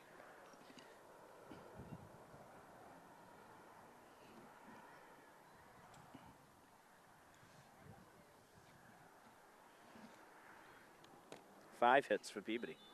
Only 1 more than Beverly. Wow. But, yeah, Peabody has committed 1 error to the 3 for Beverly. Wow. And, yeah, the 3, and that 1 error ended up not hurting at all. And all 3 of Beverly's resulted in runs, so. That's kind of the story of the game, and like I said, without, the bats firing all cylinders, that becomes more amplified. You lose that margin for error. At the end of the day, Tom, no matter how much we reminisce and talk about how baseball used to be and how baseball is and how it's going to be, the team that scores the most runs still wins. Al, my brother Danny was mailman here in Beverly for almost 30 years, and he got me a job working with the post office for 2 summers in a row. And the second summer, walking around the city of Beverly and not seeing one kid playing baseball on the playgrounds, got me going. I started my own baseball camps that summer. And then I started my own basketball camps until I got the basketball job a year or 2 later. And I ended up running those camps for quite a while. But kids just don't play. And back then, we played on the playground for hours. You went home for an hour for lunch and then back to the playground. Luke Maglione up to lead off the 7th for the Tanners. Remember playing Screeno? If it's the same game that I played. Hitting the ball against the screen, you choke up. Automatics, we called it. Oh, okay. Well, a single was down below. Yep. Higher up was a double, triple, home run. Ground ball to Pierce. Nice hop. Nice strong throw across the diamond. Well, the thing about that game, Al, you had back control because you had to choke up, and you're trying to hit the ball up off the screen, or you hit it line drive. These kids can't play because they don't know how to just, punch the ball, It's a full swing. You get killed. Jordela Sosa. When we played it when we only had 2 guys. Yeah. One guy would stand out at second base and hit the ball out of his hand. Is that what you're talking about? Oh, no. This is hitting against the backstop. This is how we played it. It's called Screeno. You play the ball the fielder would be here. Yeah. And we had 1, 2, 3, and the overhang 4. Okay, yeah. Over the fence was an automatic. Oh, 3 outs. You go get the ball, too. You go get There's the a ball. foul ball. See, there's a net we're And missing. I was very fortunate where I grew up on the Malden-Everett line. Out my front door was a baseball field. Oh, wow. It was just over the line in Everett, and we played in there every single day. So you must have played Rolly at the bat. I do not know Rolly at the bat. Oh, listen, my man. You get 6 kids down the playground. Buck up who's going to hit first or snap. And the other 5 guys go out in the field, any place they want. Infield, outfield, lefts, whatever. I'm the batter. Called strike 3. I'm going to hit the ball out of my hands. Like you learn back control. I can hit the ball down for grounder, up in the air, fly ball.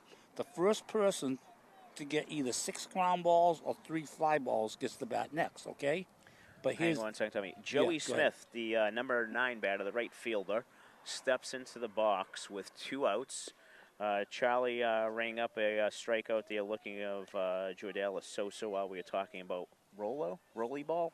And Rolly at the bat. And Joey Smith comes up with 2 outs in the top of the 7th here at Beverly High. For those of you just joining us, Peabody is holding on to a 4-2 lead as time is ticking down here on the hometown 9. Okay, Tom, back to So I'm hitting the ball out of my hands, and if the first person to get either 6 ground balls or 3 fly balls bats next. But here's the thing. After I hit my very first ball, say you're in the outfield, I hit a pop up to you in center field, you catch it, you get 1 fly. Now, after you catch the ball, and after I hit it, I put the bat down in front of home plate, like this. This is why it's called Rolly at the bat. You throw the ball from wherever you are, and you're trying to hit the bat, okay? So what you're doing, you're outfield, you're catching fly balls, you're catching ground balls, and you're throwing to a target. Now, if the ball hits, you want to time it so the bat hits the ground out here and rolls. If the ball hits the bat and drops dead, you bat next. If the ball hits the bat, goes up in the air, and I catch it before it hits the ground, I stay up. So, you follow what I'm saying? So, whoever gets, so it doesn't have to necessarily be 6, because if they hit the bat, it could be I could hit the ball just one time, and you say you're at shortstop, you ground ball, and you throw the ball in, hit the bat. There's a ball peppered into center field for a line drive base hit. So what you're doing, you're learning back control to hit the ball by up, Joey down. Smith. Joey now 2 for 3.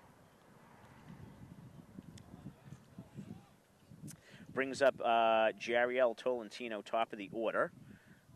Tolentino has scored 2 runs. Base hit in the first inning. We got to get out of the inning. We can't get any more right here. Field, and a field that reached on a fielder's choice on a great play made by Jonathan Reyes in the hole. As you said, Tom, Beverly needs to come out with this third out. Yeah, we're looking ahead. They get 5, 6, 7 coming up next inning, so they're going to have to get something going.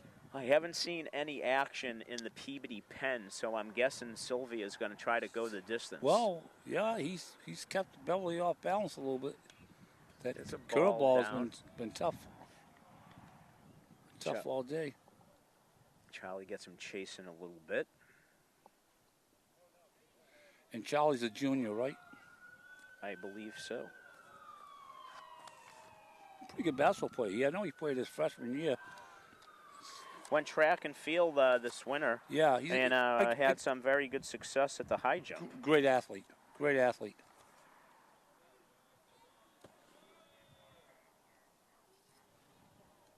Yeah, he is a junior. That is correct. Bring it down. Come on. Fastball straight over the top. I think that was a little different arm slot than some of his other pitches. You notice who the second baseman's playing now? He's playing. He's playing a hit up the middle, evidently. Yeah. He's gonna be a pull hitter. Look at this. What's he do? Goes the other way. Goes the other way. Oh. Ooh. Here's the throw from McKay going to third. No one's on the bag. Oh boy. That's good heads-up base running by the first base runner. He got a good jump. Get the inside of the bag.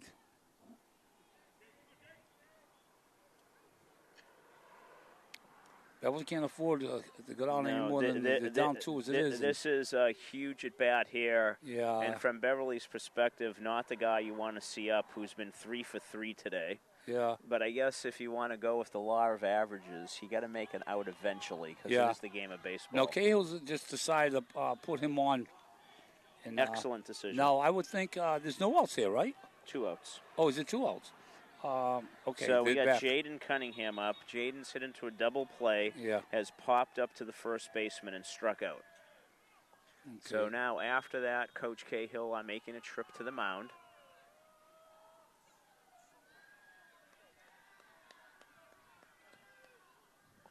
I haven't seen Coach Millay today. I'm not sure if he's around or not. Coach Cahill has the ball club by himself. Who's Coach Millay? The pitching coach. For Beverly? Yeah. They got a pitching coach? Who's? He's been the pitching coach for the last, I don't know how many years. The whole time Ian played baseball, he was the pitching coach. I've never met him. Coach Millay. What's his first name? John, I believe. Who's he from? He was at Endicott. Okay. I think he played and coached there. I don't know if he coached and played or just. Speaking of Endicott, they're off to another great start, huh? Well, they're getting halfway through the season now. Gosh, I went over there to watch Sammy Ambrose play. Oh, and, Suffolk. Yeah. Right. Oh, look at it! Come on! Oh, got him. Got him. Yeah, he's out.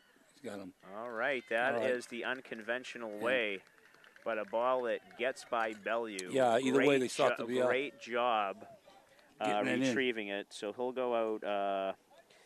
That was Joey Smith going out 2-1. And the Panthers have held and are chasing 2.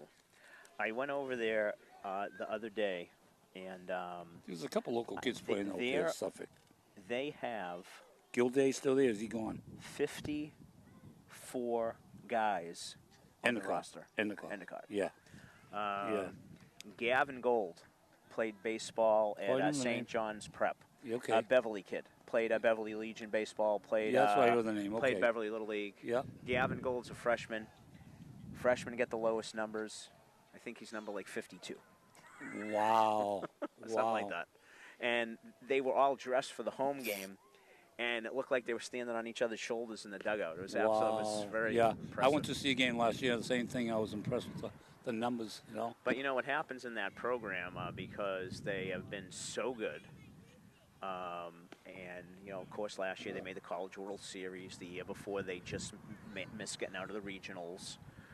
Their recruiting is phenomenal for the guys coming in, but now all of a sudden, this guy just transferred from Maine. This guy just transferred from UConn. Oh, the transfer coming in now. Now to get the D1 transfers, and they're still bringing those kids in as freshmen, and then everything gets, you get pushed back. It is a very, very, very difficult place to get on the field. But I got to tell you something. Yeah.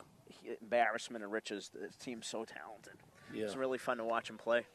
Really fun to watch him. Yeah, he's done a great job down there, as has the football coach, Kevin Betancourt, the basketball coach, good friend of mine. Coached against Kevin when he played for Peabody. Teddy Fisher is leading off here in the top of the 7th for the Panthers. Down to their last 3 outs and chasing 2 runs. Teddy is the owner of the only 2 RBIs for the Orange and Black today. Teddy has moved from out behind the dish and is presently your left fielder. He looked good behind the dish, too. He did. Nice strong arm. Nice release.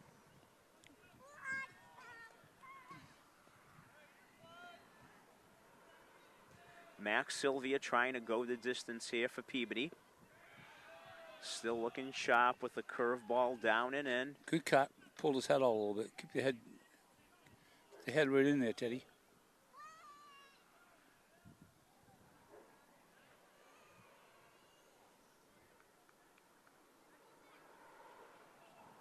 Well, this game moved right along, though, Al. It's a quick ball game. There's been a lot of strikeouts. Yeah. Only 6 runs. Yeah.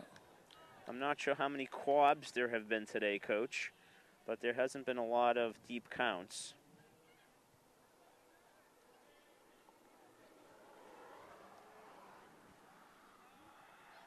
Sylvia looks in, 2 strikes. There's a ground ball hit to short. Tarantino waits for it, and then makes the throw. About the only place you don't want to hit the ball today is the shortstop. Yeah, he has been solid player. Agreed. So Fisher goes out 6-3, and the Panthers are down to their last 2 outs. It's funny how the game goes, OL, huh? One bad throw, and you get a man on second, and you're down 2, and all of a sudden the tie could change like that. Reyes swings and misses on a curveball. John's 0 for 2 today. He's played very well in the field, though. A couple of solid plays over there at shortstop. There's going to be a base drop hit. In, get down. Yep, base hit. Nice swing on that. Reyes deposits it in front of the left fielder. Again, and like Beverly has life, and the tying run comes to the plate. And like the person of Connor Conley. Connor is last at bat, double to the gap. But that ended up, that's when Teddy got thrown out at home. Yeah. I like to tell Jonathan that he really doesn't mean anything in this situation, so he's not taking any chances there. Strike one. Because Beverly, being down to the last 2 outs, need 2 runs, not 1. So I would be very surprised to see him stealing or having too huge a lead here. Conley takes ball up high, 1-1. Wind is blowing from right to left. Nice a lot of room in that right center field gap where Connor hit it last time. Strike 2. That was a very sharp breaking ball, Tom. 1 and 2, I believe. Yeah, he's still throwing that deuce nice. Sylvia shakes off his catcher, comes to the set, buries another curveball. Good plate discipline by Conley. Gets even, 2-2. 2-2.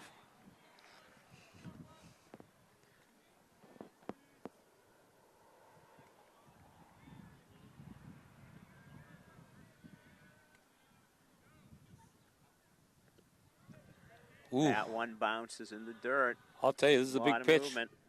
Ball 4 here. Get your first and second. Tie and run on first and win around at the plate. 3-2, 1 out in this situation. You wouldn't think the bat is running. No, he's not going any place. He's down 2, yeah. That's not a pinch runner, right? That's still Jonathan out there? I didn't see anybody come in. I'm just trying to think if he had 2 white batting gloves or not. Yeah. I can't remember.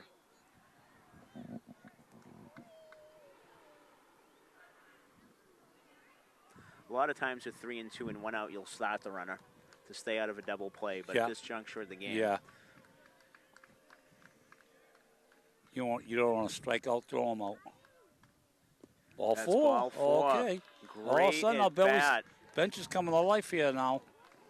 Okay, I say probably a trip to the lawn by Betancourt coming up pretty soon, maybe. Just check on him, calm him down. And guess what? Look who's coming on the dugout. I still don't see any action in the He's bullpen, gonna. though. I think he's got someone ready to go. Was somebody warming up earlier? He must have been. I didn't see him, but I think maybe he's bringing a field player. I think he's coming in. I think he's coming with someone from the bench because I thought he pointed. He's not, giving him extra time to throw a couple more warm-up pitches because there's no one up throwing right now. But probably how you feeling? It's could be getting a little tired now. So where are we in the order here now? So we had. We are in the order. 5, It's 6, time for 7, Micah 8. McManus, one of the Beverly tri-captains, coming up. 8th batter, right? Yep, Micah McManus batting 8th. Micah's 1 for 2 with a base hit and a strikeout.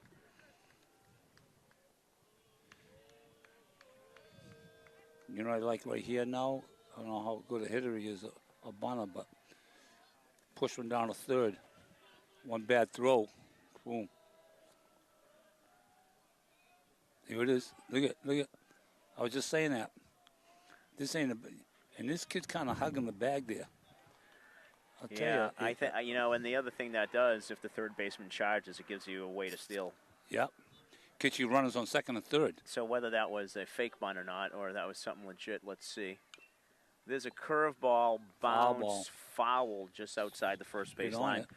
Yeah, a lot of times they'll call that fake bunt, Tom, to see if the third baseman bites. Yeah, and if he opens up the bag for a double steal. Yeah. So See what they do. But I agree with you.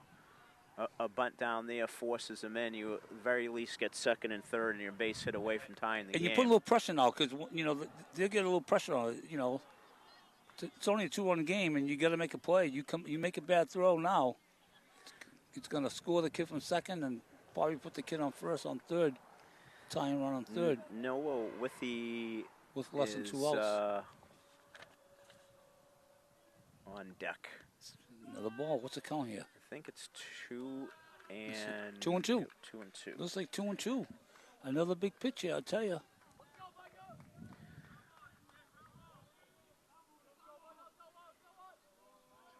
Is this McManus, you said? Yes, it is. Good heads up by John Reyes, not falling asleep as Peabody tries to put a pickoff play on, but to no avail. You know, that run doesn't mean anything. You know, defensively, I'm telling my pitch, hey, get an out, right? Here's the run that counts over here. You want to keep him from getting over the third. Sylvia looks in, glances at second, comes home. Oh, I could see that coming. Swing the bat. You got to swing the bat. That's right down the pipe. So Beverly will be down to their last out. And this is Noah 9, Withy. Right? Noah has struck out, and he has flown out to right field. Get the top of the order up. On deck, excuse me. Ball low. Love to see Piercy come up and get a crack at this.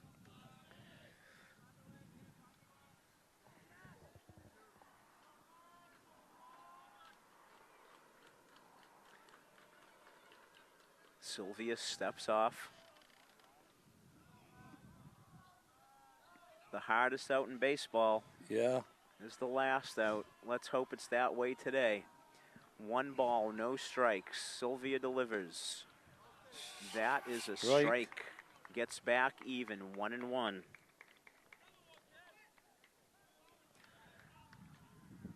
Second baseman Withy looking to find some green grass. Here comes the pitch. Ooh. Big breaking ball. There's no question in my mind he's deucing him again. He was way off on that deuce. 1 ball, 2 strikes. I'll be shocked if he doesn't throw a deuce right here. Let's see. There it is. Deuce. 2 and 2. I deuce him again. Gotta hang tough. Gotta hang tough. Big gap between first and second. Just go with it. Outside. Push it that way. Oh, he got him. Fastball away. Got him swinging. Yeah. And that will do it here at Brother Roberts Field as Noah Withy goes down swinging. Final score here at Beverly High School. Peabody High School 4. Beverly High School 2. Tom, I feel like that Beverly pitched well today. Yeah, great pitch. They got great pitching. The defense did them a little bit. You know, they had a couple tough plays behind them. Combination of defense and hitting, right? Yeah, so, lack of hitting. And 5 strikeouts for Beverly looking, and I know Coach Cahill will not be happy about that. So we have Beverly struck out 1, 2, 3, 4, 5, 6, 7, 9 times. 9 out of their 27 outs were Ks, and 5 of the 9 were looking. I see my buddy Gabby down here who hit 2 home runs today. Not 1, but 2. Out of here. He took a deep. Yeah, she had 2 shots. Excellent pitching performance by Max Sylvia today, going the distance for Peabody.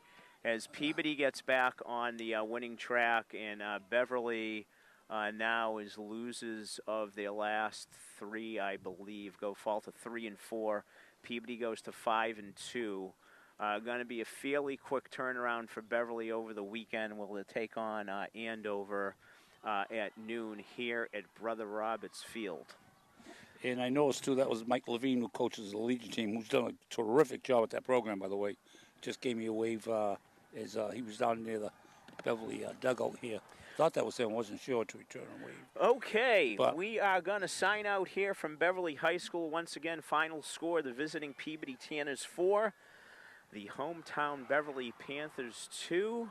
My name is Al Visnick, signing off for myself and the coach, Dom Donovan, wishing you all a good night. good job.